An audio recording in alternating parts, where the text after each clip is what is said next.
وقل جاء الحق وزهق الباطل إن الباطل كان زهوقا.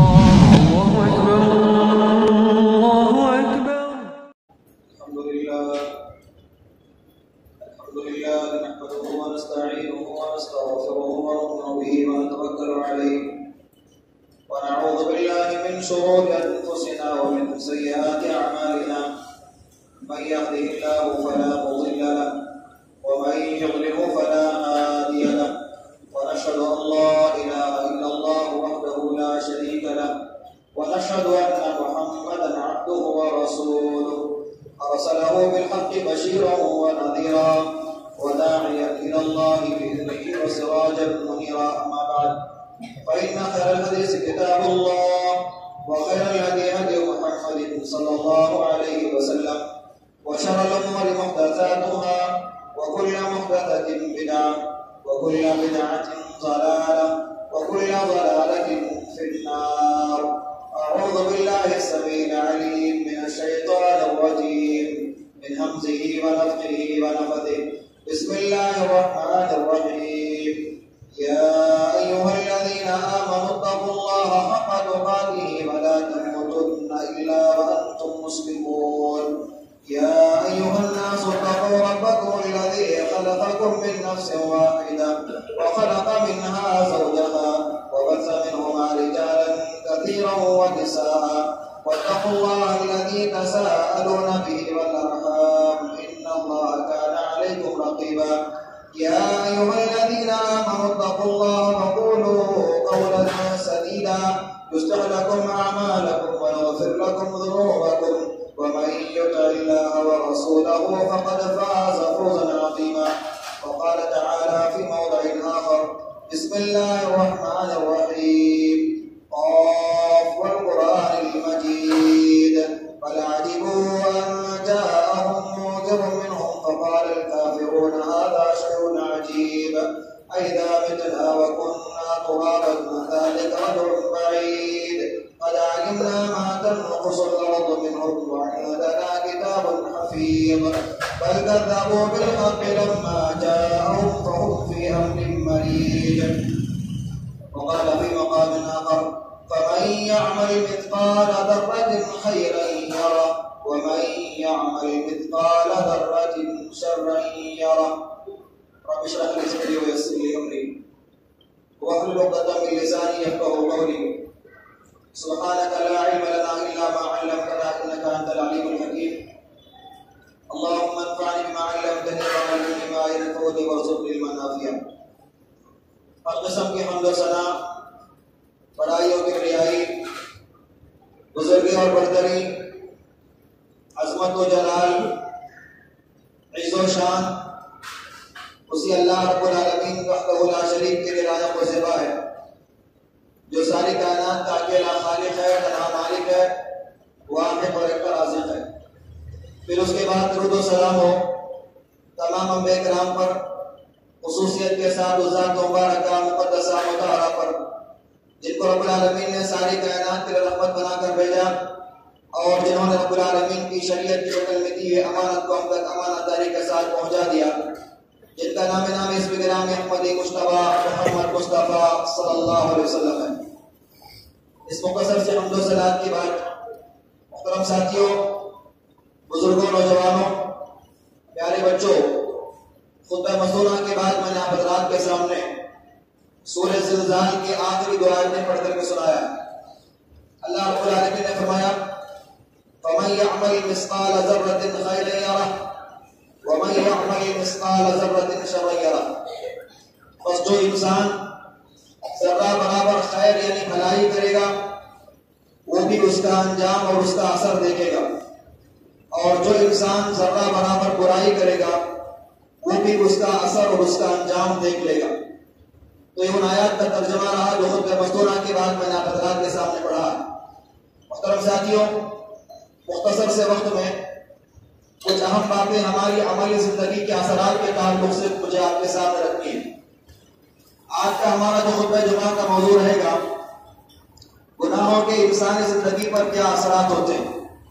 ممکن ہے اثرات زیادہ ذکر کیے جائیں اور گناہوں کا مختصر آپ حضرات کے سامنے تذکرہ ہو۔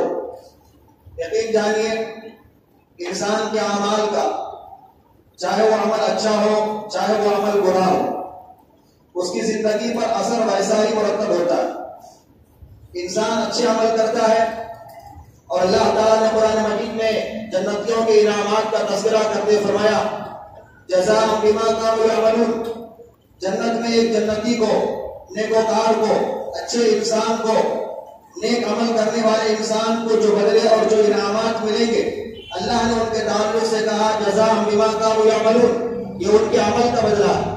دنیا کی زندگی میں وہ جو اعمال کرتے تھے اس کی جزا ہے، اس کا ثواب ہے جو انہیں آخرت میں دیا جا رہا ہے۔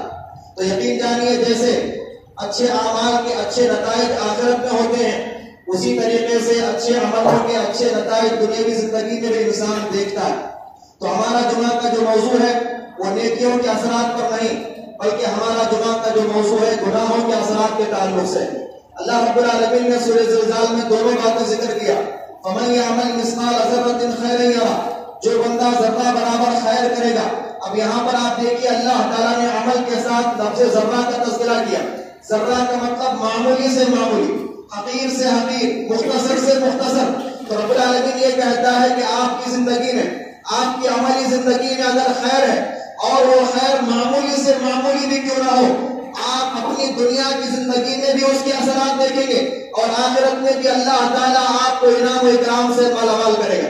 اور پھر آگے کیا بتایا، وَمَن يَعْمَلْ مِثْقَالَ ذَرَّةٍ شَرًّا يَرَهُ، آپ کی زندگی کے اعمال میں جو بھی شر ہے، جو بھی برائی ہے، جو بھی گناہ کے کام آپ کرتے ہیں، وہ گناہ کے کام کتنے حقیر سے حقیر کیوں نہ ہو، اس کے اثرات آپ دنیا کی زندگی میں بھی دیکھیں گے اور اس کا بڑے انجام سے آپ کو آخرت میں بھی دوچار ہونا ہوگا۔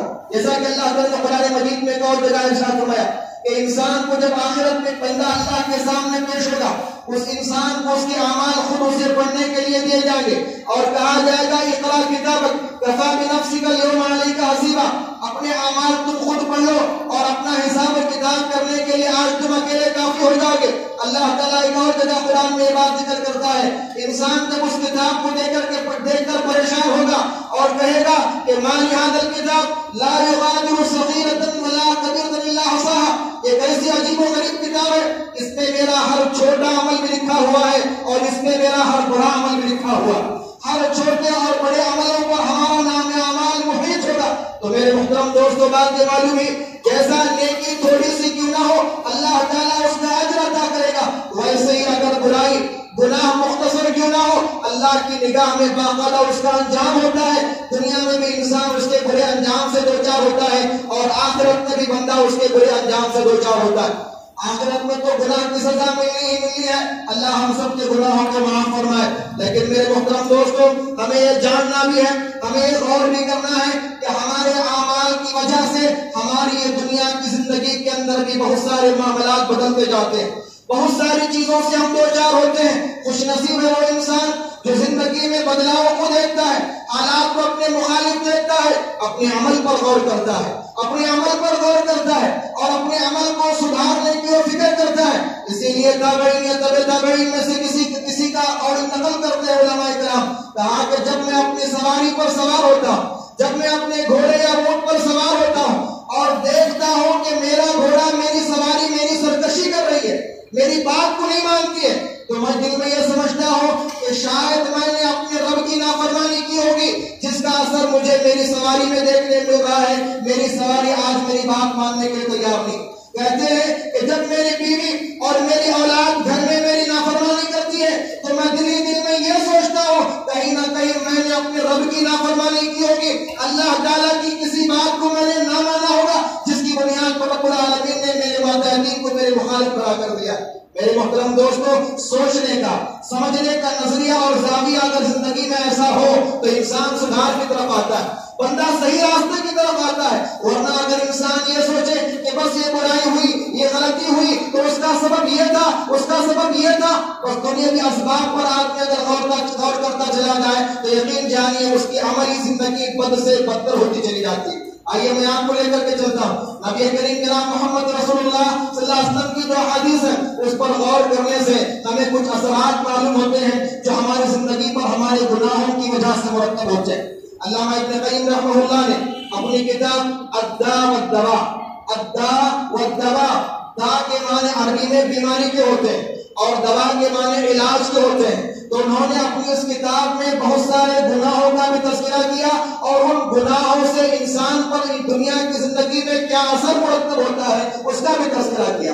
بیماری ہماری گناہ ہے اور اس گناہ کے اثرات کیا ہیں. اگر بندہ اس بیماری سے ان اثرات سے بچنا چاہتا ہے تو اسے کیا کیا نیکیاں کرنا ہے، بڑے مفصل انداز سے باقاعدہ انہوں نے کتاب لکھی ہے. اس کی کچھ باتیں میں آپ حضرات کے سامنے ذکر کروں گا. ہمارے گناہوں کا پہلا اثر جو میری اور آپ کی زندگی میں ہوتا ہے، اللہ حفاظت فرمائے، وہ یہ ہے کہ زندگی سے سکون ختم ہو جاتا ہے. گناہ کا اثر زندگی پر یہ ہوتا ہے کہ زندگی سے سکون ختم ہو جاتا ہے. گناہگار ہمیشہ آپ کو پریشان نظر آتا ہے، گھبرایا ہوا نظر آتا ہے. اس کے پاس دنیا کا سب کچھ ہے، عیش ہے، آرام ہے، راحتیں ہیں، اسباب ہیں، اچھے سے اچھے آرام کے انتظامات ہیں، لیکن پھر کیا معاملہ ہے؟ اس کی زندگی پریشان ہے اس کی زندگی. مثال کے طور پر آپ سمجھ جائیے، کوئی انسان ایسا ہے جو اپنے کاروبار میں جھوٹ کہتا ہے، خیانت سے کام لیتا ہے، دھوکے سے کام لیتا ہے. یقیناً مال اس کے پاس آئے گا لیکن اس کی زندگی سے سکون ختم ہو جائے گا. ہمیشہ وہ یہ سوچتا رہے گا کہیں میرا جھوٹ معلوم نہ ہو جائے، کہیں میری خیانت معلوم نہ ہو جائے، کہیں میرے دھوکے سے لوگ واقف نہ ہو جائے. بندہ اسی فکر میں ہمیشہ زندگی بسر کرتا ہے کہ کہیں میری ان گناہوں اور یا میری ان غلطیوں کا پردہ فاش نہ ہو جائے. یقین جانیے میرے محترم دوستو، نبی کریم جناب محمد رسول اللہ صلی اللہ علیہ وسلم سے صحابہ کرام نے نیکی اور گناہ کا ڈیفینیشن پوچھا. کہا کہ نبی نیکی کسے کہتے ہیں اور گناہ کسے کہتے ہیں؟ آپ صلی اللہ علیہ وسلم نے فرمایا البر حسن الخلق، نیکی اچھے اخلاق کا نام ہے، نیکی بہترین کیریکٹر کا نام ہے. اور پھر آپ نے آگے گناہ کا تبصرہ کرتے بتایا وَالْإِثْمُ مَا حَاكَ فِي صَدْرِكَ، گناہ یہ ہے کہ جس کے کرتے ہوئے یا جس کے کرنے کے بعد دل میں پریشانی آتی ہے، کٹک محسوس ہوتی ہے، سمجھیے کہ وہ گناہ کا کام ہے. وَكَرِهْتَ أَن يَطَّلِعَ عَلَيْهِ النَّاسُ، وہ کام کرنے کے بعد آپ کے دل میں یہ خیال آئے کہ میرا یہ کام کسی کو معلوم نہ ہو، میرے کام سے کوئی مطلع نہ ہو، میرے کام کی کسی کو خبر نہ ہو. تو پھر ایسا کام کرنا ہی کیوں ہے جس کام کے بارے میں آپ کسی کو اطلاع ہونا پسند نہیں کرتے ہیں؟ ایسا کام آپ کرتے ہیں کیوں ہے جس کام کے اطلاع ہونے پر آپ کو اپنے میں شرمندگی محسوس ہوتی ہو؟ تو پہلی بات انہوں نے یہ بتائی کہ آپ کی زندگی میں پریشانی کا ہونا، آپ کی زندگی میں گھبراہٹ کا ہونا، آپ کی زندگی میں بے چینی اور بے قراری کا ہونا، یہ آپ کے گناہ کا اثر ہوتا ہے جو آپ اپنی زندگی میں دیکھتے ہیں. اللہ رب العالمین نے قرآن میں فرمایا وَمَنْ أَعْرَضَ عَنْ ذِكْرِي فَإِنَّ لَهُ مَعِيشَةً ضَنكًا وَنَحْشُرُهُ يَوْمَ الْقِيَامَةِ أَعْمَى قَالَ رَبِّ لِمَ حَشَرْتَنِي أَعْمَى وَقَدْ كُنْتُ بَصِيرًا قَالَ كَذَلِكَ أَتَتْكَ آيَاتُنَا فَنَسِيتَهَا وَكَذَلِكَ الْيَوْمَ تُنسَى. اللہ رب العالمین نے فرمایا جو ہمارے ذکر سے منہ پھیر لیا اس کی زندگی ہم تنگ کر دیتے ہیں. سب چیزیں موجود ہیں، سکون نہیں ہے، قرار نہیں ہے، چین کی نیند اسے نہیں آتی ہے، قرار کی نیند اسے نہیں آتی ہے. چھوٹی سی مثال میں آپ کو بتاؤں کہ گناہوں کی وجہ سے زندگی میں بے قراری کیوں آتی ہے. آج آپ دیکھتے ہیں حکومتی جو عہدیدار ہیں کتنی ان کی سیکورٹی ہے، کتنی ان کے حفاظتی انتظامات ہیں، ان کے حفاظتی انتظامات پر ہزاروں لوگ معمور ہوتے ہیں. لیکن وہ کیا معاملہ تھا کہ نبی کریم جناب محمد رسول اللہ صلی اللہ علیہ وسلم مسلمانوں کے آپ ذمہ دار ہیں، آپ پیغمبر خدا ہیں، ایک درخت کے نیچے آرام سے آپ لیٹ جاتے ہیں. عمر بن خطاب رضی اللہ عنہ مسلمانوں کے خلیفہ ہیں، 1/3 زمین پر مسلمانوں کی حکومت ہے اور آپ اس کے خلیفہ ہیں. معاملہ کیا ہے؟ درخت کے نیچے سوئے ہوئے ہیں. بڑی بڑی حکومتوں سے قاصد آتے ہیں، مسجد میں تلاش کرتے ہیں، گھر جاتے ہیں، کہنے والا کہتا ہے راستے میں کہیں دیکھتے جاؤ شاید کسی درخت کے نیچے آرام کر رہے ہوں گے. نہ کوئی دربان ہے، نہ کوئی محافظ ہے، نہ کوئی جو ہے حفاظتی انتظامات ہیں. تو یہ معاملہ ہوتا ہے انسان جب نیکی کرتا ہے اس کی زندگی سکون و راحت کی ہوتی ہے. آدمی جب ظالم بن جاتا ہے، غصب کرنے والا بن جاتا ہے، اور آدمی جب گناہ کر لیتا ہے زندگی سے سکون اس کا ختم ہو جاتا ہے. اور یاد رکھیے زندگی سے سکون کا ختم ہونا یہ چھوٹا موٹا عذاب نہیں، یہ بہت بڑا عذاب ہے جس سے آج ہم میں کا اکثر انسان جوجھ رہا ہے. اللہ ہم سب کی حفاظت فرمائے. اور آپ آگے چلیے. گناہ کے اثرات زندگی میں یہ بھی اس انداز سے بھی آتے ہیں کہ انسان سے نیکی کی توفیق چھین لی جاتی ہے، بندے سے نیکی کی توفیق چھین لی جاتی ہے۔ انسان ارادہ کرتا ہے نیکی کرنے کا لیکن کر نہیں پاتا، رات میں ارادہ کر کے سوتا ہے کہ مجھے صبح کی نماز میں اٹھنا ہے، الارم لگا کر کے سوتا ہے کہ صبح کی نماز میں اٹھنا ہے اور باجماعت مجھے نماز پڑھنی ہے، لیکن پھر کیا معاملہ ہے کہ الارم تو بجتی ہے، وہ تو بے جان چیزیں اپنا کام برابر ہو کریں گے، الارم تو بجتی ہے، لیکن الارم کیسے آپ نے بند کر دیا آپ کو احساس تک نہیں ہوتا، الارم کیسے آپ کی ختم ہو گئی آپ کو احساس تک نہیں ہوتا ہے۔ تو ذرا بتاؤ، آپ نے ارادہ تو نیکی کا کیا ہے لیکن نیکی کی توفیق آپ کو نہیں ہو رہی۔ کتنے ایسے لوگ ہیں جنہوں نے بچپن میں باقاعدہ قرآن پڑھنا سیکھا، ان کے والدین نے سکھایا، لیکن عمر کا ایک لمبا حصہ گزر جاتا ہے، پھر دوبارہ انہیں قرآن پڑھنے کی توفیق تک نہیں ہوتی۔ اور کتنے ایسے ہیں کہ زندگی میں بس ناظرہ جو انہوں نے مکتب میں پڑھا تھا، قرآن ختم کیا تھا، 50-60 سال کا عرصہ ہو گیا لیکن قرآن نہ چھوا ہے اور نہ ہی قرآن ناظرہ پڑھ کر کے انہوں نے ختم کیا ہے۔ ذرا سوچیے آپ، سب کچھ اسباب موجود ہیں، دعا کرنا چاہتے ہیں لیکن دل نہیں لگتا ہے، بس 1-2-3 منٹ میں دعائیں ختم ہو جاتی ہیں، 2-3 الفاظ میں دعائیں ختم ہو جاتی ہیں۔ تو یہ اثر ہے ہمارے گناہوں کا۔ اللہ نہیں چاہتا ہے کہ آپ کوئی نیکی کا کام کریں، اللہ تعالیٰ نہیں چاہتا ہے کہ آپ جو ہے کسی نیک کام سے اپنے آپ کو مالا مال کریں۔ تو میرے محترم دوستو، اگر آپ زندگی میں یہ دیکھ رہے ہیں کہ گناہ زیادہ ہے، نیکی کا ارادہ کرتے ہوئے بھی نیکی کی توفیق نہیں ہو رہی ہے، نیکی آپ نہیں کر پا رہے ہیں، تو یہ آپ کے گناہوں کے اثرات ہیں جو آپ کی زندگی میں آپ کو دیکھنے میں مل رہے ہیں۔ اللہ سے سچی توبہ کریں اور مجموعی طور پر اپنے گناہوں سے توبہ کریں۔ امید ہے اللہ تعالیٰ نیکی کی ضرور توفیق آپ کو عطا کرے گا، اس لیے کہ نیکی کی توفیق کا مل جانا یہ اللہ کی طرف سے ایک عظیم نعمت ہے، یہ اللہ کی طرف سے ایک عظیم نعمت ہے۔ کیا معاملہ ہے آپ ذرا دیکھیے، مسلمانوں کی آبادی کا محلہ ہوتا ہے، 200-300 گھر مسلمانوں کے ہوتے ہیں، لیکن نمازی آپ کو 20-25 بھی نظر نہیں آتے، نمازی 20-25 بھی آپ کو نظر نہیں آتے ہیں۔ اطراف میں کنگال کر کے دیکھیں، 200-300 گھر آپ مسلمانوں کے آپ کو ملیں گے۔ یہ کیا معاملہ ہے؟ یہ سب چیزیں ہمارے گناہوں کی نحوستیں ہیں جس سے میں اور آپ جوجھ رہے ہیں، جس سے میں اور آپ جو ہے آج کیا ہے دوچار ہو رہے ہیں۔ اور آپ آگے چلیے، گناہوں کے اثرات میری اور آپ کی زندگی میں ایسے بھی آتے ہیں کہ زندگی میں سے ہر چیز میں برکت ختم ہو جاتی ہے، ہر چیز میں برکتیں ختم۔ اور پچھلے 2 جمعہ بس میں نے روزی میں برکت کے تعلق سے کچھ باتیں ذکر کی تھی۔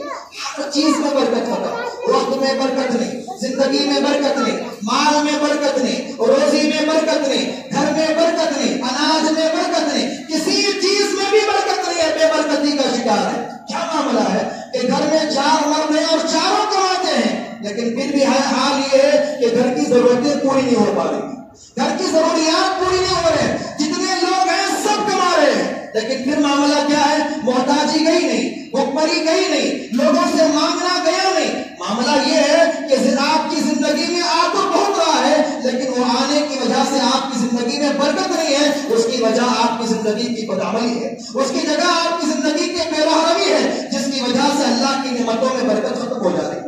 نبی کریم جناب محمد رسول اللہ صلی اللہ علیہ وسلم نے فرمایا کہ قیامت کے قریب کا معاملہ ایسا ہوگا کہ لوگوں کے اوقات میں برکتیں، وقت میں برکتیں ختم ہو جائیں گی۔ 1 سال 1 مہینے کی طرح گزر جائے گا، سال مہینے کی طرح گزر جائے گا، مہینہ ہفتے کی طرح گزر جائے گا، ہفتہ 1 دن کی طرح گزر جائے گا، اور دن 1 گھنٹے کی طرح گزر جائے گا۔ آج ہم ان ایام سے گزر رہے ہیں دوستو، یہ سب چیزیں ہماری بدعملی کے نتائج ہیں۔ اور اسی حدیث میں نبی کریم علیہ السلام فرماتے ہیں ینقص العمل، اس بے برکتی کی وجہ کیا ہوگی؟ لوگوں میں عمل ختم ہو جائے گا، عمل میں کمی آ جائے گی لوگوں کے، جس کی وجہ سے اللہ تعالیٰ ان کی زندگی کے ہر چیز سے برکتیں نکال لے گا۔ صحت میں بھی برکت نہیں ہے، صحت میں بھی آج برکت نہیں ہے۔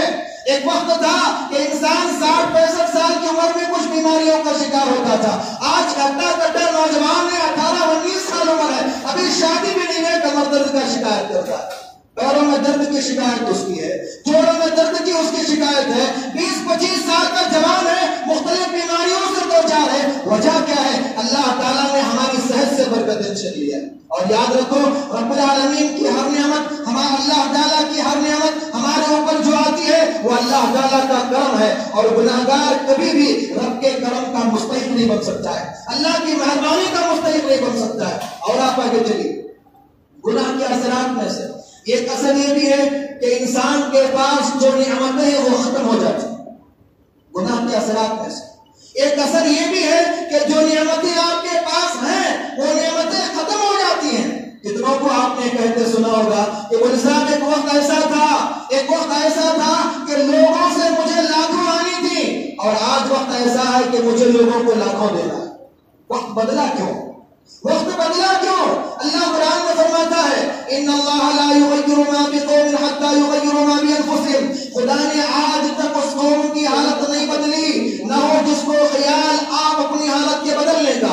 ان اللہ لم یکن مغیرا نعمتا انعمها على قوم حتی یغیروا ما بانفسهم، اللہ جب کسی قوم پر انعام کرتا ہے جب تک قوم اپنے حالات کو نہیں بدلتی اللہ بھی نعمتوں کو نہیں بدلتی، اللہ بھی نعمتوں سے محروم نہیں کرتا۔ تو ہماری نعمتوں کی محرومی یہ میری اور آپ کی بدعملی کا نتیجہ ہے۔ مثال دوں آپ کو، آدم علیہ السلام کی تخلیق کا واقعہ اپنے نگاہوں کے سامنے آپ لائیے۔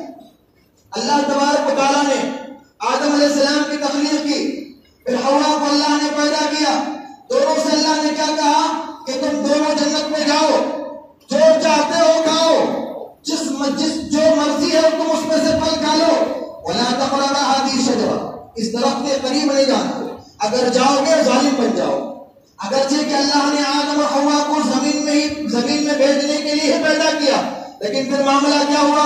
آدم اور حوا نے درخت کا پھل کھا لیا، فَأَكَلَا مِنْهَا، شیطان نے وسوسہ ڈالا، فَوَسْوَسَ لَهُمَا الشَّيْطَانُ، شیطان نے وسوسہ ڈالا، مختلف خیالات ڈالا اور کیا کہا؟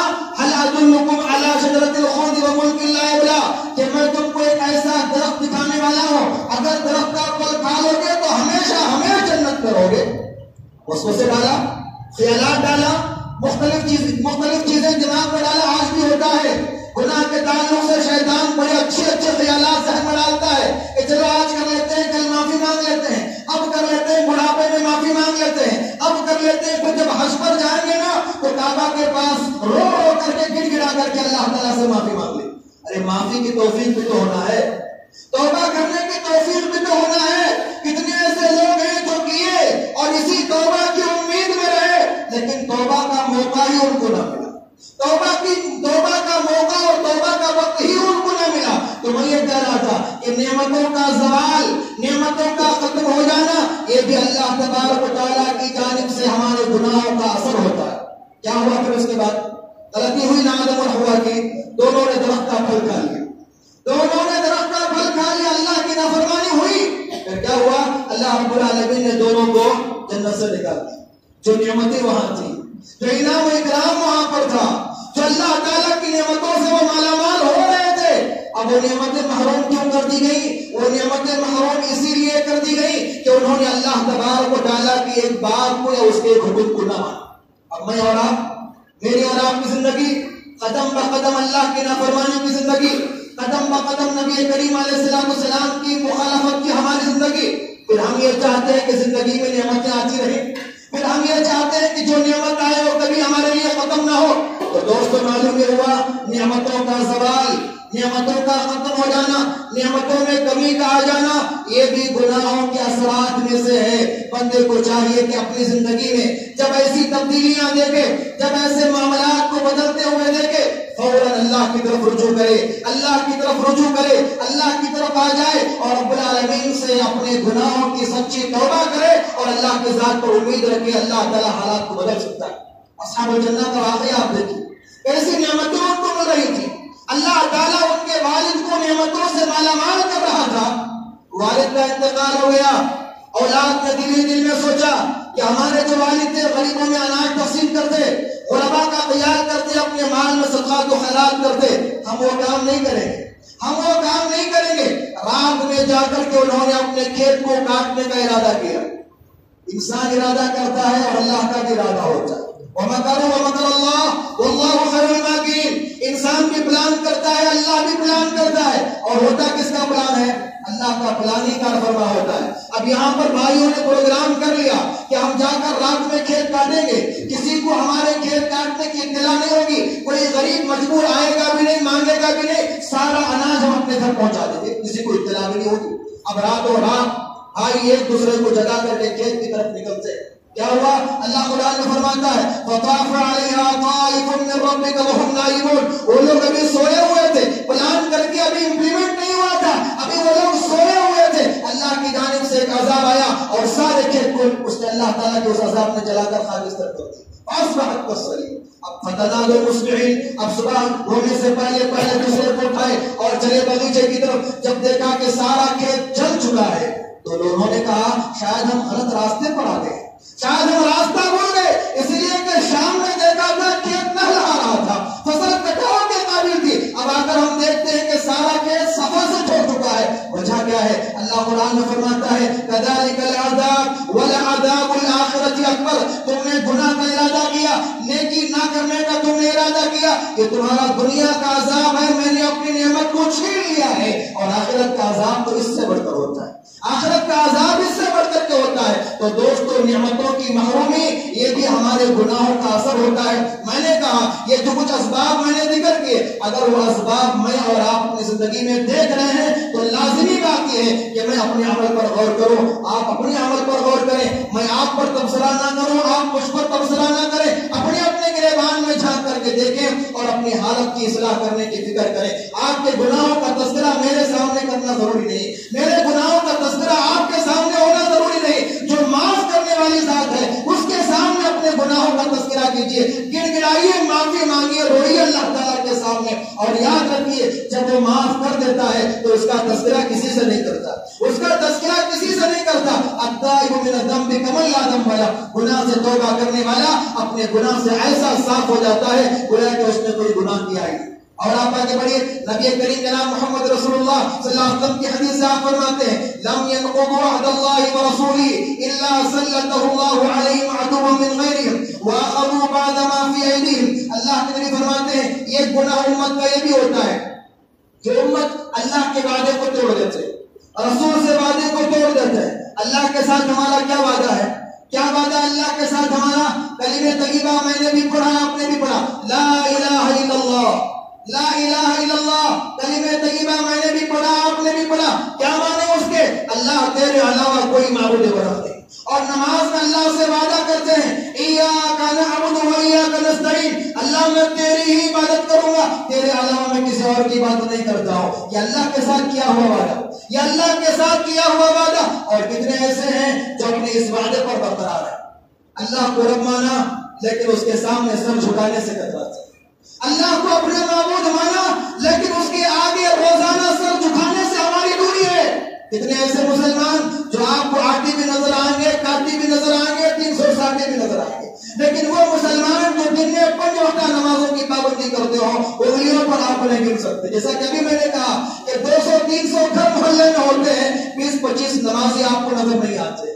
کیا معاملہ ہے آپ دیکھیے۔ نبی فرماتے ہیں کہ اللہ کے ساتھ کیا ہوا وعدہ جب قوم توڑ دیتی ہے، اور نبی کے ساتھ کیا ہوا وعدہ جب قوم توڑ دیتی ہے، نبی کے ساتھ میں نے آپ نے کیا وعدہ کیا؟ کلمہ طیبہ کا دوسرا جز کیا ہے؟ محمد رسول اللہ، نبی کو میں نے اپنا رسول مانا ہے صلی اللہ علیہ وسلم، نبی کو میں نے اپنا رسول مانا ہے، نبی کو میں نے اپنا متبع مانا ہے، نبی کو میں نے اپنا مطاع مانا ہے، نبی کو میں نے اپنا ہادی مانا ہے، رہنما مانا ہے، لیکن زندگی نبی کی ہر بات کی مخالفت زندگی میں نظر آتی ہے۔